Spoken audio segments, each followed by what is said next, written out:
Сәлеметсіңдер ме балалар? Қалдарың жақсы ма? Олай болса, бүгін біз ең алдымен көңілді ахуал, яғни жаттығу жасап жіберейік. Орнымызда тұрайық. Ал балалар, біз сабақта қандаймыз? Сабақта қандаймыз? Сындаймыз. Ұйқыда қандаймыз? Сындаймыз. Жүгіргенде қандаймыз? Ойнағанда қандаймыз? Сындаймыз. Жақсы, тамаша. Ал, енді өмірде қандаймыз? Сындаймыз. Жақсы, тамаша. Ал, енді орнымызға отырайық. Кәнекей. Балалар, бүгін біз сіздермен бірге жаратылыстану сабағын бастаймыз. Бүгінгі сабақтың тақырыбы дұрыс тамақтану. Олай болса, сабақтың мақсатын таныс болайық.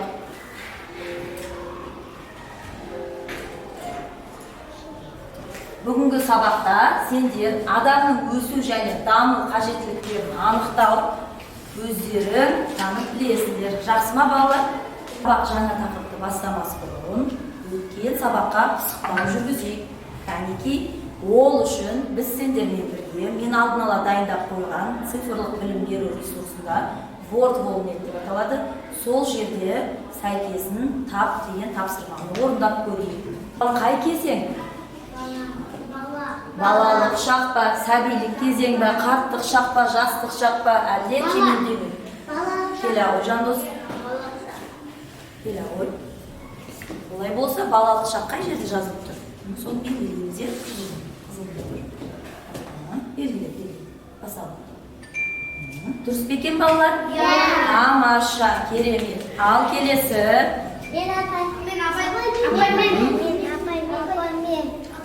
Кәнекей, шапағат келе ғой. Бұл қай кезең?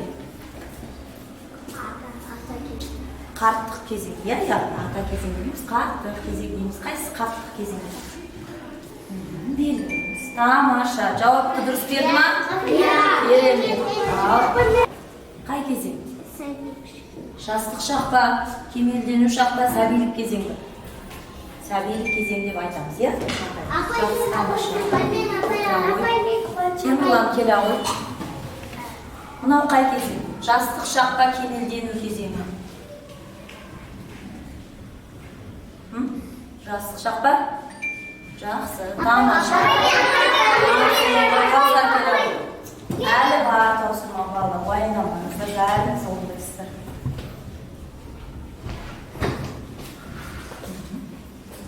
Қай кезең екен бұл?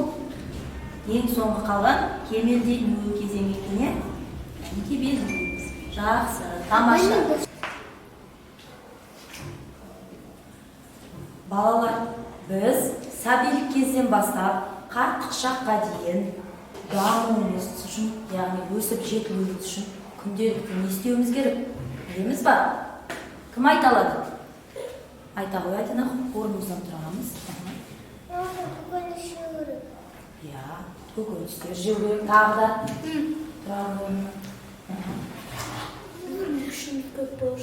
Көкөністерді көп жеу керек. Жақсы. Көкөністерден басқа тағы не жеуіміз керек? Апай. Тамақ жеуіміз керек. Тамақ, ас жеуіміз керек. Жақсы, өте тамаша. Омар. Таза уақытты керек. Мен сіздерге қазір бірінші қатар, екінші қатар және үшінші қатарға мынандай қағаз таратам. Бұл жерде, яғни сіздер пайдалы және зиянды тағамдарды бөлесіздер. Ол тағамдарды қайдан аламыз? Біз арнайы алдын ала дүкен ашып қойдық. Сол дүкеннен сіздер өздеріңіз бір пайдалы, бір зиянды тағамнан аласыздар да, естиміз? Пайдалыны пайдалыға, зиянды тағамға қоясыздар. Қазір мен қойып қояйын. Бұл топтық жұмыс балалар. Мына жерді ашайық, зиянды тағам, пайдалы тағам, бәрі көрініп тұр. Ашамыз. Пайдалы, зиянды тағам. Орнында тұрайық балалар. пайдалы және зиянды тағамдар. Ал қанекей. Ал енді бір зиянды, бір пайдалы тағамнан ғана аламыз. Бір-бірден бір-бірден ала қойыңыздар. Иә, ал балалар ала қойыңыздар. Жоқ, мына жерден аламыз, мына жерден аламыз. Алыңдар, бір-бір тағамнан алыңыздар. Алыңыздар, бір-бір тағамнан. Так, жұбаныш келіңіз. Иә, аламыз. Жұбаныш ала қойыңыз. Келіңіздер. Арсемай, Жандос, Темірлан, келіңіздер. Сіздер де алып кетіңіздер мына жерден. Сізге мынау. Сізге мынау. Ал енді балалар, сіздер мына қолдарыңызда тұрған заттарды мына алдыларыңызға қойған пайдалы және зиянды деген қағаздарға қойыңыздар. Қайсысы пайдалы, қайсысы зиянды? Қанекей тез қоямыз. Тез қоямыз. Жақсы. Ал. Өте тамаша. Мынау пайдалы затқа жата ма? Зиянды затқа жата ма? Дұрыс. Ал. Үшінші топ. Қанекей.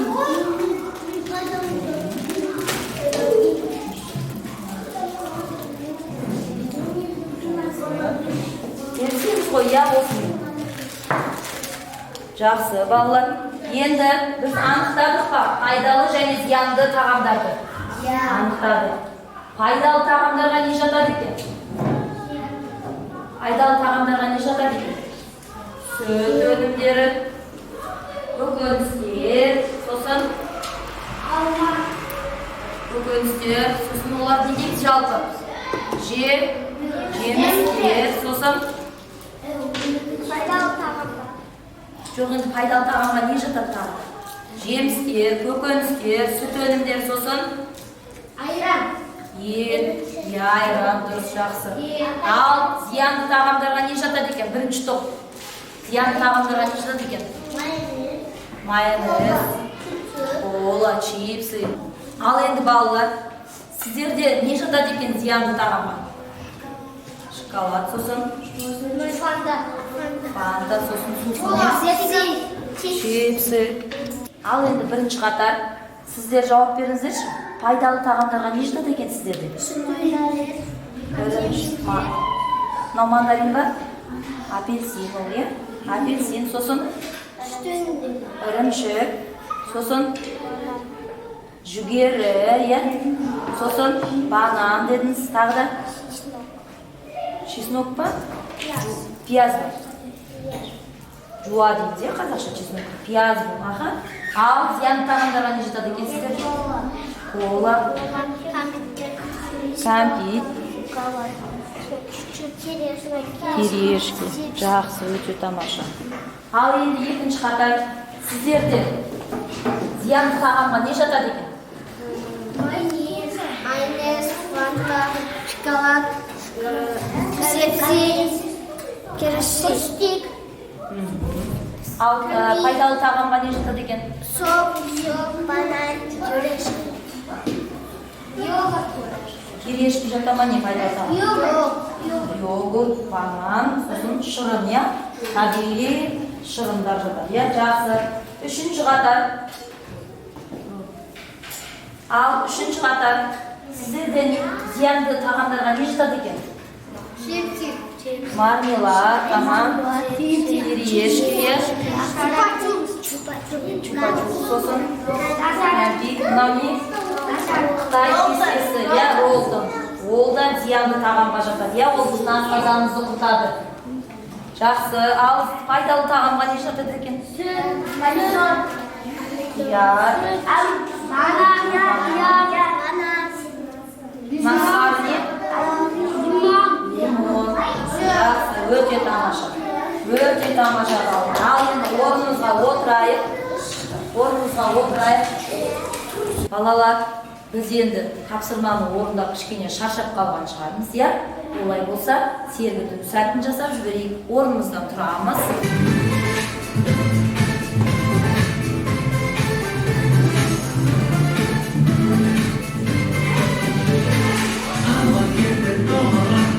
Қазір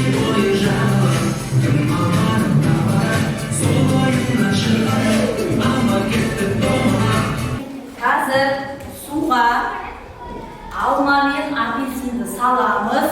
Сол кезде байқайық не болады. Қанеки саламыз Данияр. Қанеки байқаймыз. Саламыз.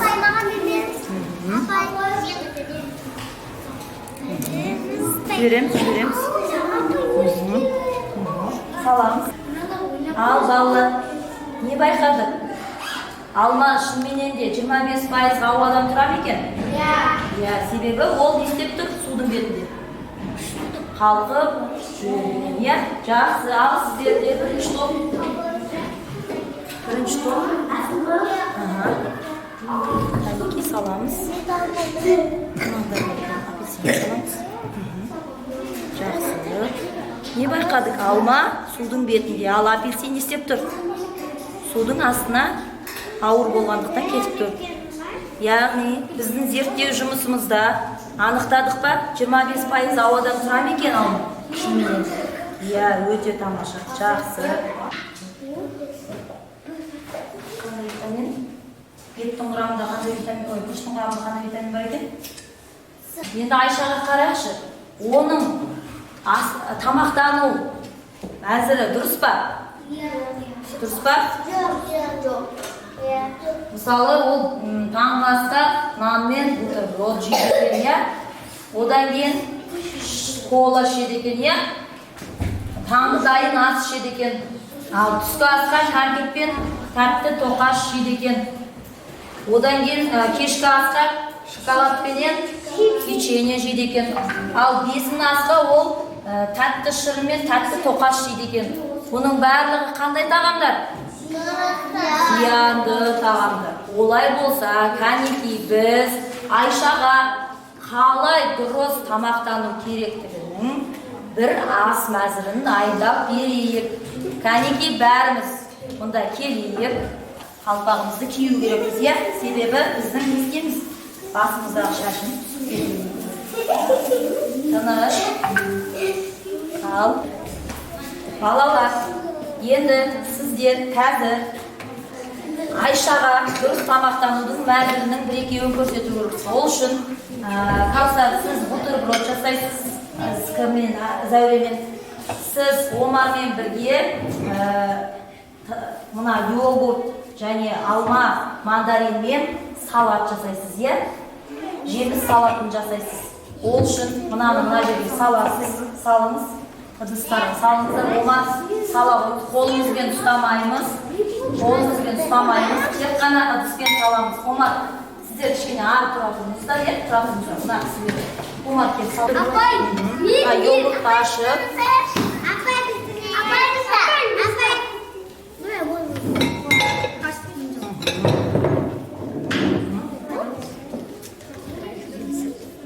Жақсы. Ақырын жан-жаққа төгіп аламыз. Сіздер мынандай тағамның пирамидасын жасайсыздар. Кәнеки? Қазір.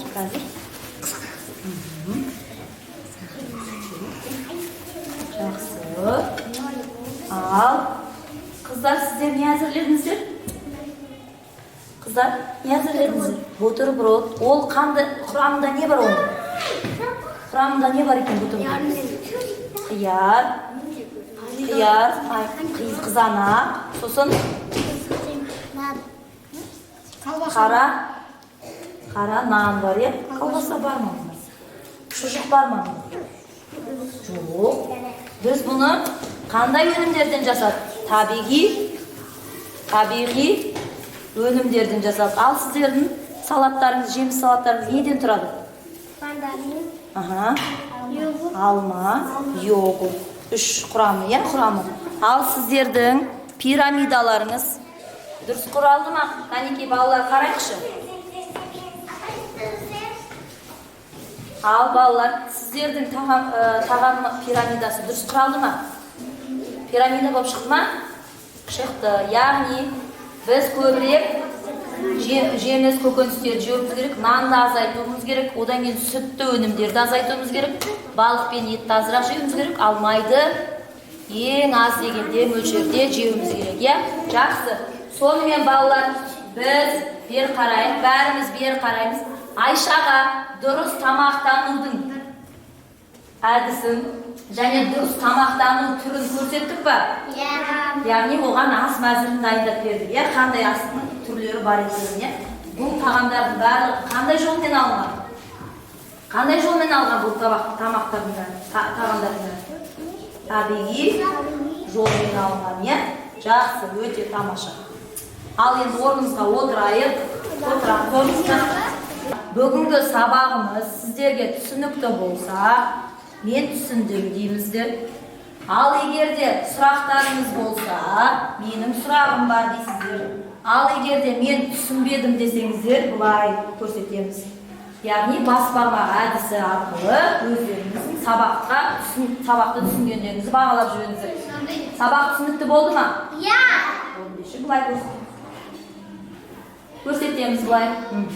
Жақсы. Бәріңізге қарап тұрсам, сабақ түсінікті болған сияқты, иә? Балалар, бәріңізге сабақ түсінікті болды ма? Иә. Бәріміз көп нәрсені үйрендік, иә? Зерттеу жұмысын жасадық, бақылау жұмысын жасадық, тергету сәтін орындадық.